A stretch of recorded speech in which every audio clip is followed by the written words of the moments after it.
حضرات، اللہ رب کائنات ارشاد فرماتا ہے ان الدین عند اللہ الاسلام، بے شک اللہ کا پسندیدہ دین اسلام ہے۔ آج ہم جس اسلام کا کلمہ، جس دین کا کلمہ پڑھتے ہیں اسے اسلام کہا جاتا ہے۔ ہم نے جس دین کو اپنایا ہے اسے اسلام کہا جاتا ہے۔ دنیا میں بہت مذہب آئے ہیں، بہت دین آئے ہیں، بنے ہیں، ختم ہو گئے ہیں، لیکن اسلام جب سے چلا ہے قیامت تک چلتا رہے گا۔ اسلام مٹنے والا دین نہیں ہے۔ آج دنیا بڑی بے باکی سے کہتی ہے، آج دنیا بڑی بے باکی سے کہہ دیتی ہے کہ اسلام 1400 سال پرانا دین ہے، 1400 سال پہلے آیا ہے۔ نہیں دوستو، اسلام 1400 سال پرانا نہیں ہے، بلکہ جب آدم لنکا کی پہاڑی پہ اترے تو آدم کے ساتھ میں زمین کے اوپر اسلام آیا ہے۔ دنیا کہتی ہے کہ اسلام 1400 سال پرانا ہے، لیکن ہم کہتے ہیں آدم کا جب وجود آیا ہے تو اسلام ساتھ میں آیا ہے۔ نظام الگ ہے، قانون الگ ہے، آدم کا نظام الگ ہے، نوح کا نظام الگ ہے، شیش کا نظام الگ ہے، ابراہیم کا نظام الگ ہے، اسماعیل کا نظام الگ ہے، اسحاق کا نظام الگ ہے، یعقوب کا نظام الگ ہے، یوسف کا نظام الگ ہے، ایوب کا نظام الگ ہے، یونس کا نظام الگ ہے، موسیٰ کا نظام الگ ہے، ہارون کا نظام الگ ہے، صالح کا نظام الگ ہے، عیسیٰ کا نظام الگ ہے، میرے مصطفیٰ کا نظام الگ ہے، لیکن دین ایک ہی ہے، راستہ ایک ہی ہے۔ جیسے ضرورت پیش آئی رب کائنات نے ویسی شریعت دے کر کے بھیجا ہے، ویسے نظام دے کر کے بھیجا ہے، ویسے قانون دے کر کے بھیجا ہے۔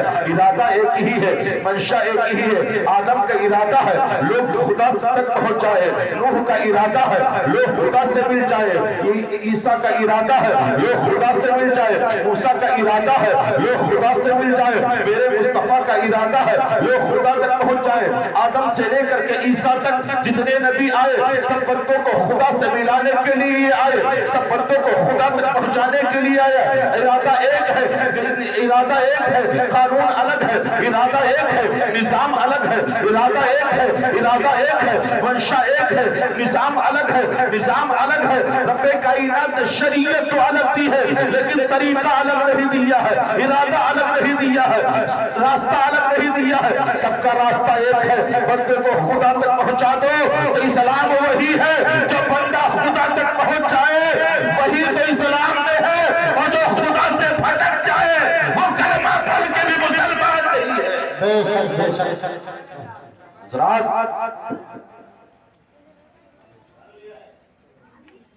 آدم جس مشن کو لے آئے، جس مشن کو آدم لے کر کے آئے وہی مشن آج ہے، مشن نہیں بدلا۔ تو ہم کیسے مان لیں اسلام 1400 سال پہلے آیا ہے؟ جب تمہارا وجود نہیں تھا تب اسلام تھا، کیونکہ آدم کو ہم نبی مانتے ہیں۔ ہم کسی کی طرح چاند، سورج، ہوا، پیڑ پودے، جانور کی عبادت نہیں کرتے، بلکہ جس خدا کی آدم نے عبادت کیا ہے اسی خدا کی ہم عبادت کرتے ہیں۔ جس خدا نے نوح کو طوفان سے بچایا ہم اسی خدا کی عبادت کرتے ہیں۔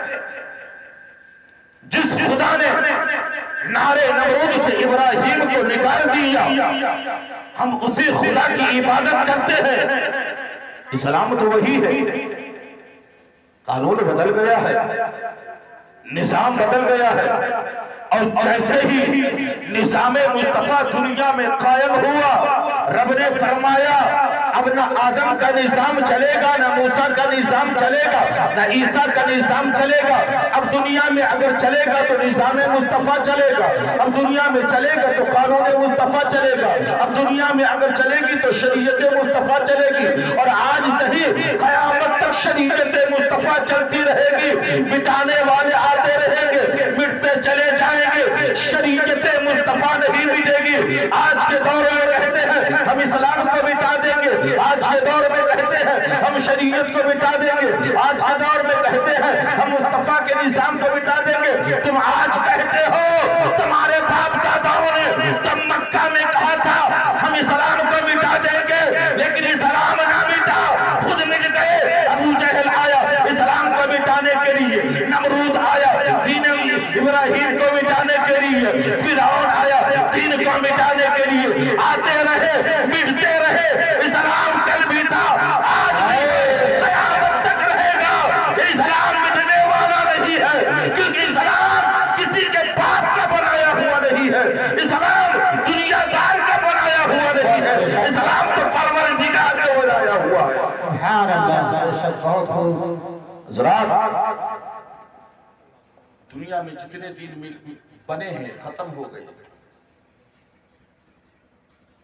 کسی نے اپنے باپ کے نام پہ دین کا نام رکھا، کسی نے اپنے دادا کے نام پہ دین کا نام رکھا، کسی نے اپنے خاندان کے نام پہ دین کا نام رکھا، کسی نے اپنے قبیلے کے نام پہ دین کا نام رکھا، لیکن ایک تنہا اسلام ہے۔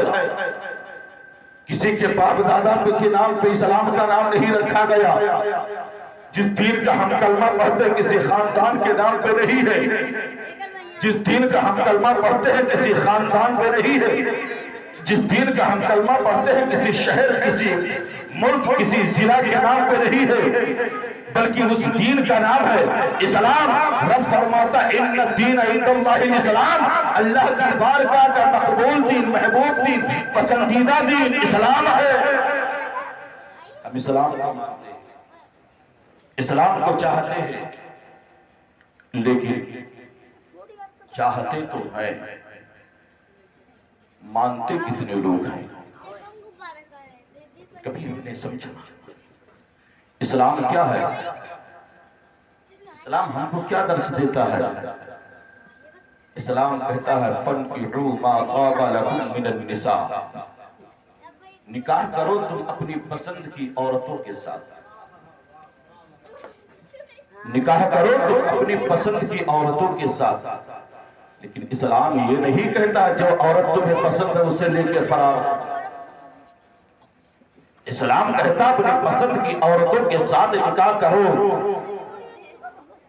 لیکن اسلام یہ نہیں ہے جو عورت پسند ہے اسے لے کر فرار ہو جاؤ۔ اپنے ماں باپ سے کہو، اپنے ماں باپ کو راضی کرو، اگر تمہارے ماں باپ راضی نہیں ہیں تو اس سے دور ہو جاؤ۔ کوئی ماں نہیں چاہے گی کہ میرا بیٹا برباد ہو جائے، کوئی باپ نہیں چاہے گا میرا بیٹے کی زندگی برباد ہو جائے۔ آج ماں کی عظمتیں ہم بیان کرتے ہیں، ماں کی شان بیان کرتے ہیں، لیکن جہاں ماں کے دل میں بیٹے کے لیے محبت ہے، وہی باپ کے دل میں بھی بیٹے کے لیے درد ہے۔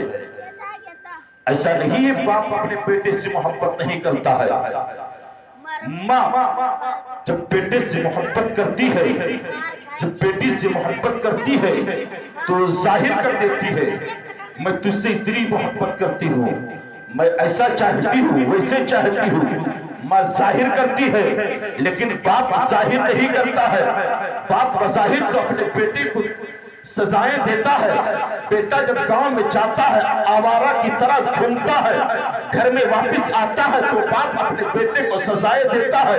وہی ماں کی ممتا جب انگڑائی لیتی ہے، ماں اپنے پلو میں اپنے بیٹے کو چھپا لیتی ہے، اپنی بیٹی کو چھپا لیتی ہے، باپ سزائیں دیتا ہے، دنیا دیکھتی ہے باپ کتنا نالائق ہے، اپنے بیٹے کو تکلیف دے رہا ہے، اپنے بیٹے کو سزائیں دے رہا ہے۔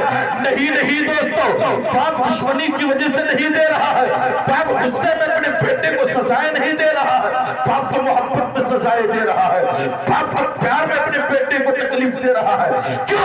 کیونکہ میری سزا سے ہو سکتا ہے میرا بیٹا سدھر جائے، میرا بیٹا جو آوارہ لڑکوں کے ساتھ پورے گاؤں کا چکر لگاتا ہے، گاؤں کے نکڑوں پہ بیٹھ کر کے کسی کی ماں بہن بیٹی کو دیکھتا ہے، وہاں سے دیکھنا بند کر دے، میرا بیٹا سدھر جائے۔ باپ اپنے بیٹے کو سدھارنے کے لیے سزائیں دیتا ہے، یہ اس کی محبت ہوتی ہے، اور ماں چاہتی ہے میرے بیٹے کو کوئی تکلیف نہ ملے، اس لیے اپنے آنچل میں اپنے بیٹے کو چھپا لیتی ہے۔ باپ کی سزا سے ماں اپنی محبت کو ظاہر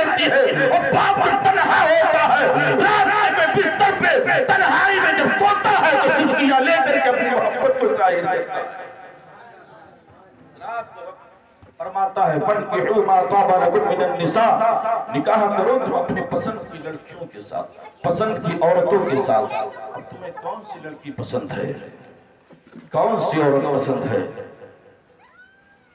آج کے دور کا ماحول بہت خراب ہے۔ جب ہم کسی بارات میں جاتے ہیں، کسی شادی میں جاتے ہیں، کسی بل کٹی لڑکی کو اگر دیکھ لیا، گھر واپس آتا ہے نوجوان بڑی بے باکی سے کہتا ہے ماں میں فلاں کی بارات میں گیا تو وہاں ایک لڑکی کو دیکھ کر کے آیا ہوں، بڑی خوبصورت ہے، میں اس سے شادی کرنا چاہتا ہوں۔ ماں کہتا بیٹا ایک جھلک میں تو دیکھ لوں۔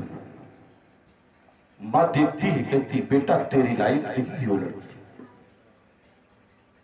کسی اور لڑکی کا انتخاب کریں گے تیرے لیے۔ لیکن بیٹا اتنا نالائق ہوتا ہے، ضد کرتا ہے ماں اگر شادی اس کے ساتھ نہیں ہوگی تو میں جان دے دوں گا، میں گلے میں پھانسی کا پھندا ڈال لوں گا۔ ماں باپ مجبور ہو کر کے اس بیٹے کی شادی کر دیتے ہیں۔ کچھ دن کا عرصہ گزرتا ہے، میاں بیوی میں انبن ہو جاتی ہے، طلاق کی نوبت آ جاتی ہے۔ کیوں؟ کیونکہ اس نے اپنی پسند کی شادی کی تھی، ماں باپ اس میں راضی نہیں تھے۔ کرو اپنی پسند کی عورتوں کے ساتھ شادی کرو، لیکن دینداری دیکھ کر کے دیکھو ان کے پاس دینداری ہے کہ نہیں ہے۔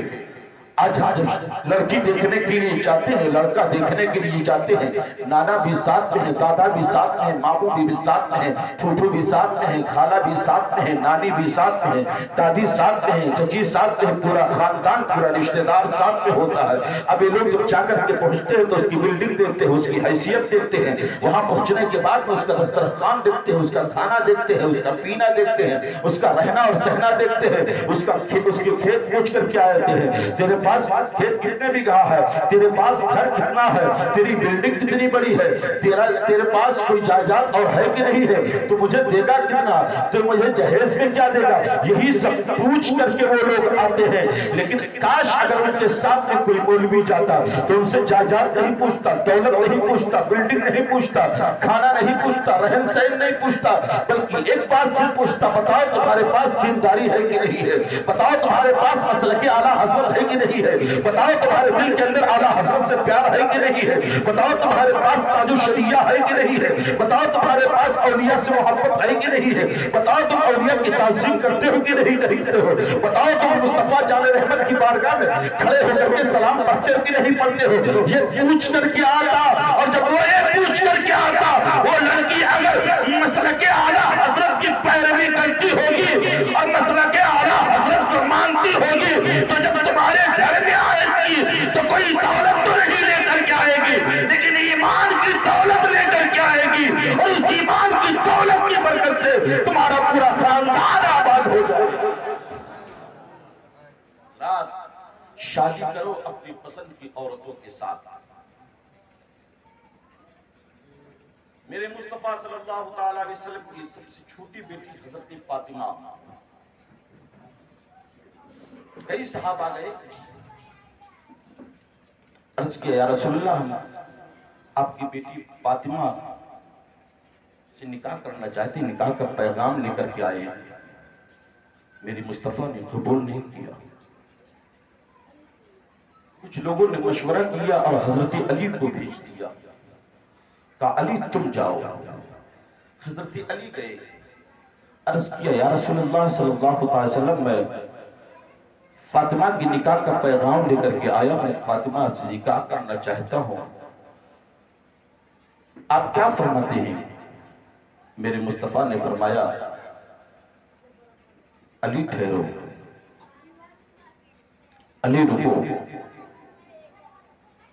بازو میں گئی، فاطمہ کو بلایا، کہا بیٹی فاطمہ یہ بتاؤ تمہیں علی پسند ہے کہ نہیں ہے؟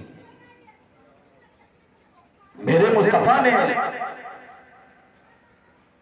اپنا حکم فاطمہ پہ تھوپا نہیں، اے بیٹی جو میں نے کہہ دیا وہ کہہ دیا، کہا بیٹی تجھے علی پسند ہے؟ حضرت فاطمہ نے اپنے سر کو شرم سے جھکا لیا، جب فاطمہ نے سر کو جھکایا کچھ کہا نہیں، میرے مصطفیٰ سمجھ گئے فاطمہ راضی، نکاح طے ہوا، مختصر نکاح طے ہوا۔ جب نکاح طے ہو گیا، نکاح کی باری آئی، بات مہر کی چل رہی ہے، درہم و دینار کی بات چل رہی ہے۔ میرے مصطفیٰ نے حضرت فاطمہ سے فرمایا، بیٹی فاطمہ میں نے تیرا مہر اتنا رکھا۔ آج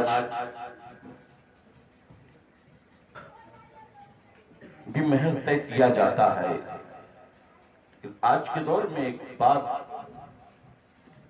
اس میں بیٹی کی رضامندی نہیں پوچھی جاتی ہے۔ حضرت فاطمہ نے عرض کیا، ابا جان میں راضی نہیں ہوں۔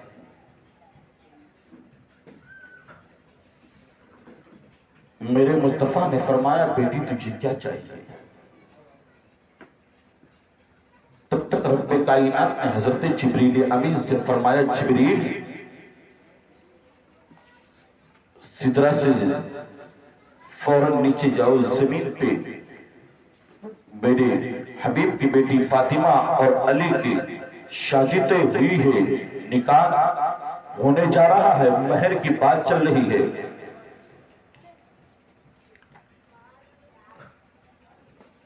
جا کر کے کہہ دو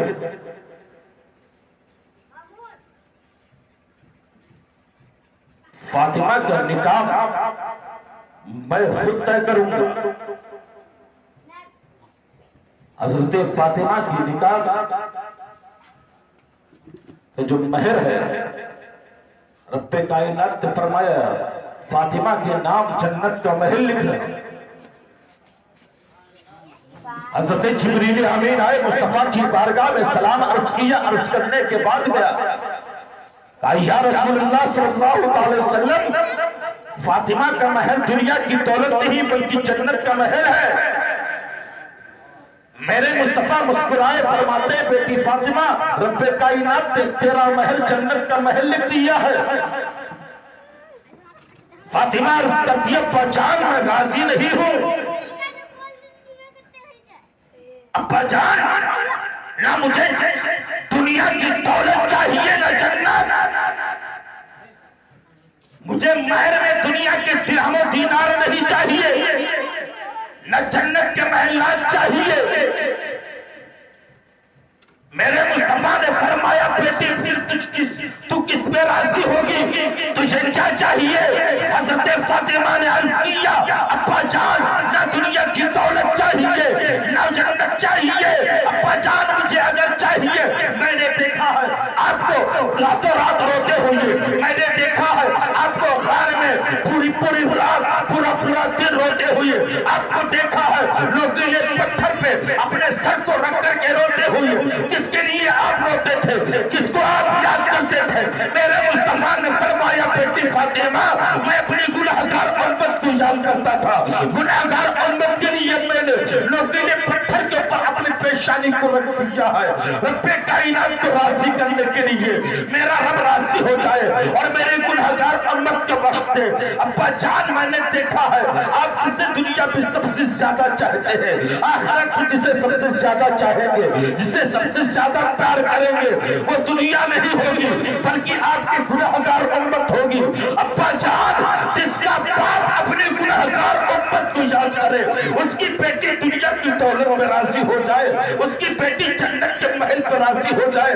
ابا جان مجھے کچھ نہیں چاہیے، بس آپ کی گناہگار امت کی مغفرت چاہیے، آپ کی گناہگار امت جنت میں چلی جائے۔ ابا جان میرا یہی مہر ہے۔ نعرہ تکبیر، نعرہ رسالت، مسلک اعلیٰ حضرت، جشن عید میلاد النبی، سبحان اللہ و ماشاء اللہ۔ حضرات آج سب کچھ ہمارا سب کچھ مہر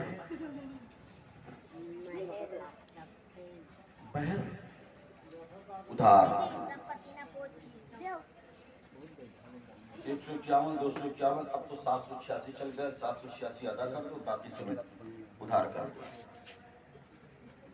اچھا ادھار کرنے کے بعد میں ارادہ یہ کم ہوتا ہے کہ بعد میں دے دیں گے، ارادہ یہ ہوتا ہے رات میں معاف کروا لیں گے، اکثر ارادہ یہ ہوتا ہے کہ معاف کروا لیں گے۔ مہر آپ حضرات بہتر یہ ہے کہ زیادہ سے